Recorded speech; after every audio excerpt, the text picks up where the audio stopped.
Hello అండి, నేను మీ Srujana. Welcome back to our channel. ఈరోజు మన వీడియోలో కషాయాన్ని తయారు చేసుకుందామండి. ఈ వర్షాకాలంలో దగ్గు జలుబులు ఎక్కువగా వస్తుంటాయి.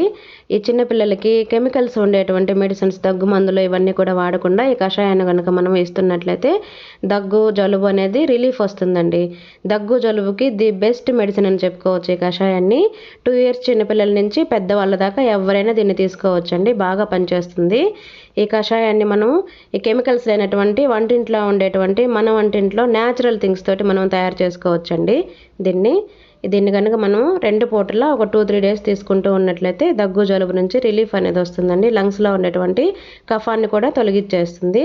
ఎలా తయారు చేసుకోవాలో చూద్దాము. స్టవ్ పైన ప్యాన్ పెట్టుకుని 1 స్పూన్ ధనియాలు వేసుకున్నాను, అలాగే 1 స్పూన్ మిరియాలు వేసుకున్నాను, 1/2 స్పూన్ జీలకర్ర, దాల్చిన చెక్క ఒకటి తీసుకున్నాను. వీటన్నిటిని కూడా లైట్గా మనం దోరగా వేయించేసుకుందాము. ఒకరి నుంచి ఒకరికి స్ప్రెడ్ అవుతూ ఉంటాయండి జలుబులు అనేవి మనకి ఇంట్లో. దీన్ని కనుక మనం వాడుతూ ఉన్నట్లయితే ఇమ్యూనిటీ పవర్ కూడా పెరుగుతుందండి ఈ కషాయం వల్ల. దీన్ని మనము మెత్తగా గ్రైండ్ చేసుకుందాము. అలాగే అల్లం అండి, అల్లం కొంచెం తీసుకుని దాన్ని చెదరగొట్టుకుందాం కచ్చాపచ్చాగా. ఒక గిన్నెలో ఒక 250 ml ఒక గ్లాస్ వాటర్ తీసుకుని ఈ అల్లం వేసుకుని అలాగే ఈ పొడి కూడా దీంట్లో వేసేసుకుందాము. వేసుకుని మరగనిచ్చేద్దాము. మరీ మరగనిచ్చకండి, దీంట్లో ఉండేటువంటి మెడిసిన్ క్వాలిటీస్ అనేది మళ్ళీ పోతాయి. కొంచెం మరగనిచ్చుకుందాము.